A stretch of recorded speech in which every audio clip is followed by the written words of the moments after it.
Welcome to Sputnik, orbiting the world with me, George Galloway. And me, Gayatri. Borno province in Nigeria is a far-off land of which we know little, not least because what happens there is of virtually no importance to the Western media and the political class it echoes. In the same week that 17 people died in terrorist outrages in Paris, 2,000 people died in another terrorist outrage in Borno. No hashtags for them, indeed virtually no coverage of any kind at all.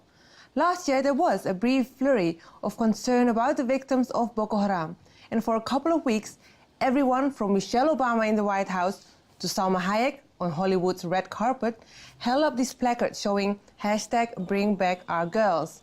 But it didn't last long. The caravan moved on and the 276 girls never came back.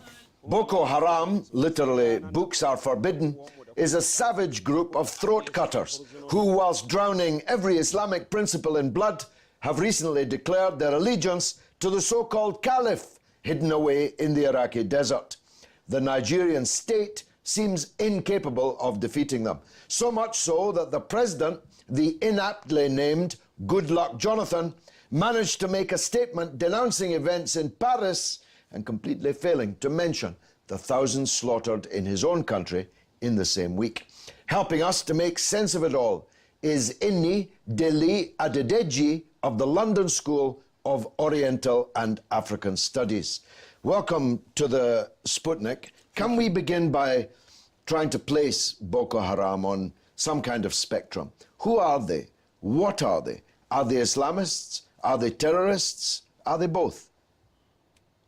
I think they could be defined as being both, although they would consider themselves obviously to be something different. If you ask them to define themselves, they'd probably say they are doing the work of God. But to those who are familiar and who have been targets of their attacks and who have felt their vengeance, they would say otherwise. I personally would say that they are Islamist terrorists who would like to carve out their own part of northern Nigeria in order to make it an Islamic caliphate. Well, they're carving it out in blood, aren't they? In sectarian blood. They are singling out Christian people and massacring them, destroying places of worship, neither of which is remotely permitted by the Islamic religion. Indeed. So is there no cleric in Nigeria to be found to make a fatwa to excommunicate these people, or are people accepting that they are acting in the name of Islam? I think you'll find that most people do not accept that they are acting on behalf of Muslims or in the name of true Islam. I know of a number of Islamic clerics in northern Nigeria who have come out at the risk of their own lives and the safety of their families to say that what the sect is doing, that is Boko Haram, is not Islamic at all and is not allowed in any of the Islamic scriptures at all. And many of them have either been killed or been targeted for assassination.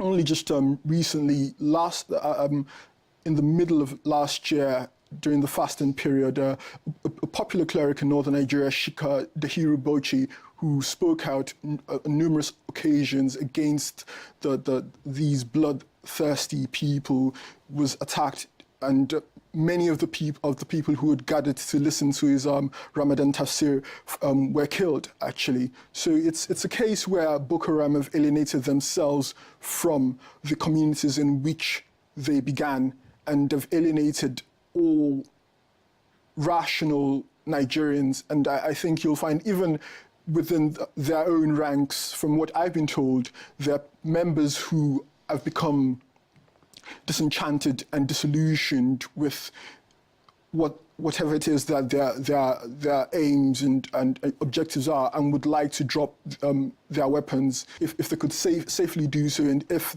perhaps the government reaches out to them to try to... Are they a local stroke national problem, or are they part of an international? They've recently declared that Borno, at least, will be a part of the Islamic State, the Caliphate, declared by a self-appointed individual in Mosul, in Iraq. Iraq is a long way from Nigeria. How credible is that claim that they are a part of an international? Well, I think in terms of ideological inspiration, you could say that they are part of a larger global network of Islamist terrorism. But I don't quite think that they've reached that level yet, where we could see a collaboration between them and ISIS. But I do think that they began initially as a local problem, which led to them being ignored by the current regime of Goodluck Jonathan, and that gave them the opportunity to blossom into something larger. And what we see today is the effect of this sect not being contained and curtailed by the government, allowing them to mushroom into what could potentially become a transnational problem. Because as it stands at the moment, they've branched out beyond the borders of Nigeria to neighboring states like Cameroon, and even some of their members are reported to be hiding out in the Republic of Chad as well. So I think it's a problem that could have potential ramifications for neighboring countries, I think. You mentioned Goodluck Jonathan. Never could a man have been less aptly named. He managed not just to ignore them, but to do so at the very time he was condemning far, far smaller outrages in Paris. What's that about? I think, if anything, it just reflects the value of the average Nigerian life to Goodluck Jonathan's government, especially the lives of impoverished Nigerians in parts of the country where no one really cares for them or what they do or what happens to them. And I think that's sort of what we're seeing. I mean, we're only just getting to know now about the approximately 2,000 who died in the fishing town of Baga, but apparently the news only began filtering out of Baga a week after the attack actually took place, and it tells you a lot about not just the government but also how the military, the Nigerian military, is reacting to this scourge. Well, you mentioned the Nigerian military, which have in the past had a, frankly, fearsome reputation, and their military prowess is much used by the African Union in peacekeeping operations, by the United Nations. How come they're performing so pitifully against this gang? It's quite interesting to notice the decline in the military prowess, as it were, of the Nigerian army. I mean, close to a decade ago, Nigeria used to be considered the big brother to all the other African nations. When there was crisis in Liberia, Sierra Leone, the Congo, Nigeria was always the first to send out troops. Nigeria always contributed the highest amount of manpower to joint peacekeeping forces on the continent. But as it stands now, our military does not seem to have the ability to put a lid on what's going on in northeastern Nigeria, allowing Boko Haram to continue to take over more towns and potentially cities if they're not stopped. I read that last year, 27 people per day died to Boko Haram-related violence. That accumulates to almost 10,000 last year. How does this phenomenon of the Boko Haram terrorist group, how does this play in the coming presidential election? I was reading one of the local newspapers a few days ago, and I read something about there being a possibility of people in the ravaged, the affected towns being disenfranchised if the attacks continue. And I'm not quite sure if it's perhaps a political stratagem by the incumbent government to perhaps disenfranchise those the people in those areas because perhaps the president knows that he cannot count on them delivering votes in his favor at the polls, or if it actually comes from a genuinely altruistic position whereby the president genuinely cares enough for those people and wants to guarantee their safety. But I do suspect that the attacks will play a role in how the elections do turn out eventually. Is he going to win these elections? How's this all going to end? That's a difficult question to answer. But at the moment, the majority of the people I've engaged in informal discussions with on the state of the nation do not feel that if this present regime is allowed to carry on as it is, that there is going to be any hope for Nigerians collectively. And I think it's with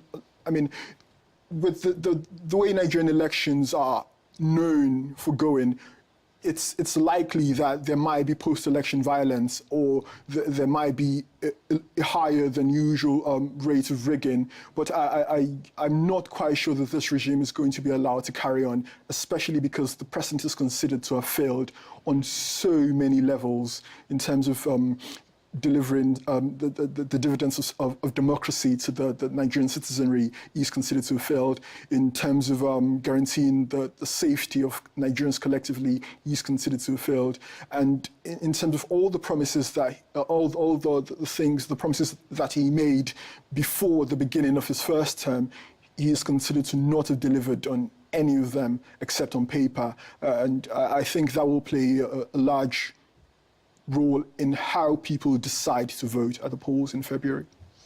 Well, it must be questionable whether Nigeria is going to continue as a single state on the basis of what's happening in the north.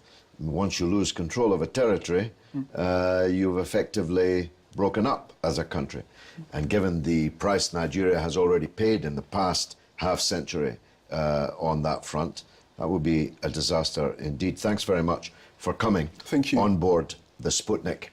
Coming up after the break, down Mexico way, they're killing the children. Find out who's doing what to whom and why in the very center of the world.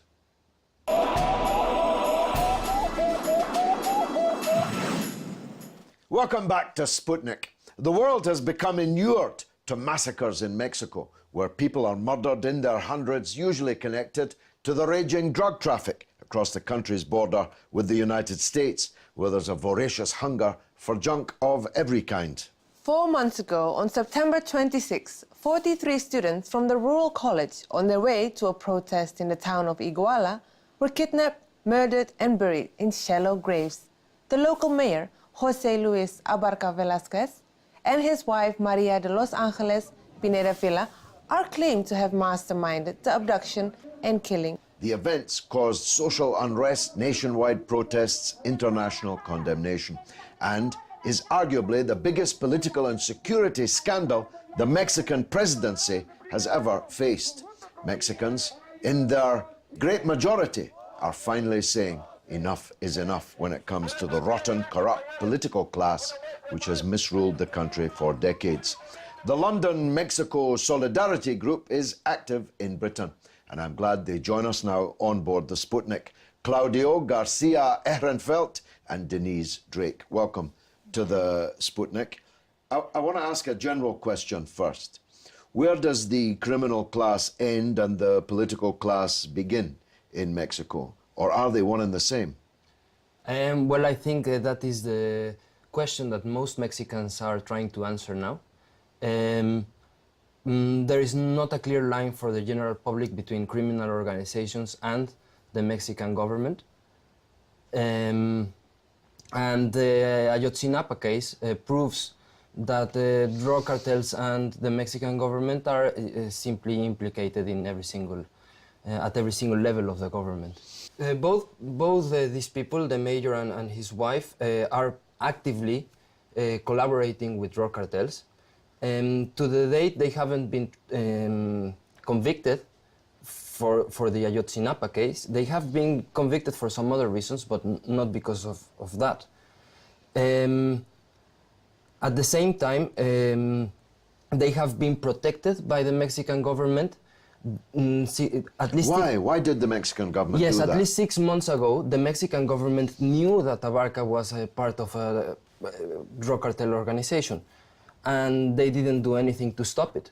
On the other hand, recently, it was released by Hernandez, a famous journalist in Mexico, that the military and the federal police were tracking down the students with a C4 communication system, which means that, you know, the federal government, the army, the federal police, the municipal police, the mayor, all the levels of the government are involved in this crime, and that it could have been avoided. What danger were these students to these criminals? That is a question I cannot answer. I think these students are politically active, but it is unthinkable that in the 21st century, these kind of political crimes are still being going on. So I think we don't have an answer yet to that. Yeah, I mean, it's like something from the 1970s, 1980s, when the death squads were roaming around many parts of Latin America. The idea that they could get away with a crime like this is what baffles me. Denise? Well, and just to mention about the students in the 70s and the 60s, the students were raising funds to go to a protest in Mexico City, which was to commemorate the October 2nd, 1968 massacre of students. Coincided with the Olympics. The Olympic Games, yes. when huge numbers of students were gunned down. But in those days, these kind of things were possible for regimes. They got away with it. 5 decades later, the same political system is still in place. But as Claudio says, in the 21st century, it's impossible to imagine that such a story will not traverse the world. I'm presuming that it's a big issue in Latin America. It is a really big issue. Unlike some other Latin American countries, Mexico has not had trials of justice, say like in Guatemala, where the society is able to convict the military or the government in these kind of crimes.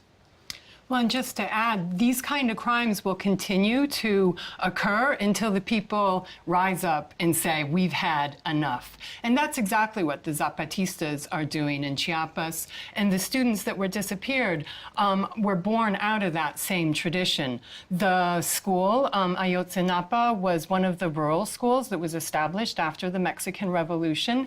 And it was established to help small farmers and their families and their children to learn to read, to write, to better farm, or to have or to pursue opportunities in the city. And that is what is so threatening, is people making decisions about their own lives and demanding autonomy. You mentioned the Chiapas a couple of times. Tell us, enlighten us a bit about it. Well, Chiapas, and for people who don't know, in Chiapas there is a movement called the Zapatistas, and the Zapatistas broke onto the world stage, onto public light in 1994 on the dawn of NAFTA, when the U.S. and Mexico and Canada signed that free trade agreement. On midnight, January 1st, 10,000 Zapatista soldiers flooded out of the mountains, the canyons, the jungles of Chiapas, and took over 7 different towns. And they said, yeah, basta, enough is enough. They wore they wore ski masks or they had bandanas, kerchiefs across their face, and they said, "We are the voiceless, we are the faceless. You haven't heard us for 500 years, but that is over because this is not going to happen. We've been resisting since the Europeans came 500 years ago. You haven't killed us yet. We're still here, and we want out of this system. That NAFTA and free trade is not going to bring Mexico into the first world. First world, ha, ha, ha, was one of their slogans. So they're all indigenous mostly? They are people of Mayan descent. There are people of mixed heritage who have chosen to join them, but by and large, it's an indigenous movement. They are fighting for the lands and the territories that belong to their ancestors for millennium. And how is the government responding to them? Oh, with repression and crackdowns, but they will just keep fighting. I mean, their strength is they never surrender, they will not be co-opted, and they never give up. But it hasn't spread across Mexico, and it couldn't because it is largely based in Chiapas and amongst indigenous people. And its brand of politics is not, at this point in time at least, going to rally the support of the great majority of Mexicans. But the great majority of Mexicans may be beginning to turn against the political system nonetheless. Is that accurate? I think that's accurate. I would like to say that the Zapatistas are an inspiration for many groups in resistance in Mexico. Many times because they are dealing with environmental activism. So, for instance, in Puebla, there are hundreds of political detainees who have been trying to, fight against mega projects of the government. For the Zapatistas, the political struggle is not about a realignment of the actors. It's a horizontal vision, and it is about and it's not about the model spreading either. The Zapatistas are happy to share what they've accomplished, and they invite people in, because that's the only way you're going to learn about that, is to go visit them themselves. And they share stories. Just here at the end of the year, we had the Worldwide Festival of Rebellions and Resistances against capitalism. And what the Zapatistas want to do is to share ideas and everybody to localize their own struggle. That we may have some underlying common values and some underlying other things that bring us together, but everything has to be localized and figured out by people themselves. You can't photocopy a revolution. What's gone wrong in Mexico? You mentioned the Mexican Revolution, a very inspirational revolution. Mexico, for a long time, in geopolitics, played a progressive role. It seems to me, as quite a distance observer, that Mexico has gone very badly wrong in recent years. Well, yes, I think the majority of the people are facing dispossession, a low-paid salary. If you look at the model that the Mexican government is advertising, well, it's basically one form of slavery where you get paid nothing, and you work for hours and hours a day for a CEO or something like that. On the other hand, the democracy in Mexico is at bias, and I think the Zapatistas are an inspiration for many Mexicans in that regards as well, in the sense that there is not a single party that Mexicans can trust. So the question now is if... That's true in many countries, including this one. I guess that's right, but the question is different once the politicians start kidnapping students. Sure. So I think now people are starting to recognize why there was a campaign like La Otra Campaña. La Otra Campaña was a campaign asking people not to vote. Nowadays, you have the activist Javier Sicilia asking exactly the same question. Do not vote. Because giving your vote to a political party is basically supporting a criminal organization. What a pity. Well, look, the best of luck to the London, Mexico Solidarity Group. If there's anything that we can do to help you, we're happy to do so. Thanks for coming on the Sputnik. And now it's your turn to tell us what you think through the portals of social media. What's rattling, Gayatri? Well, whatever happened to the 276 girls that were kidnapped by Boko Haram? Mark Desai answers, it backfired the moment that Michelle Obama tweeted that bring back our girls selfie, and then it got rocked, swept along with the MH17 preliminary report. No, I think that the Goodluck Jonathan mishandled it badly. He could either have fought or negotiated. In the end, he did neither. On Mexico, we've got our very own Stacy from the Kaiser Report in Mexico at the moment, and she tweets that I am currently in Mexico, and every single local I've asked says the US-financed drug war needs to end, as it just kills too many. Mexico today is like the USA in the 20s, when prohibition led to violent mafia gangs and corrupt politicians. Well, if that's what our Stacey says, and she's in Mexico, who am I to argue? Well, that's all that we have for this week. Which, alas, means that's the end of the show. You can stay in touch with us on Twitter at RT_Sputnik, and on Facebook you can like us on Sputnik on Russia Today. It's goodbye from me, Gayatri. And from me, George Galloway. It's been marvellous.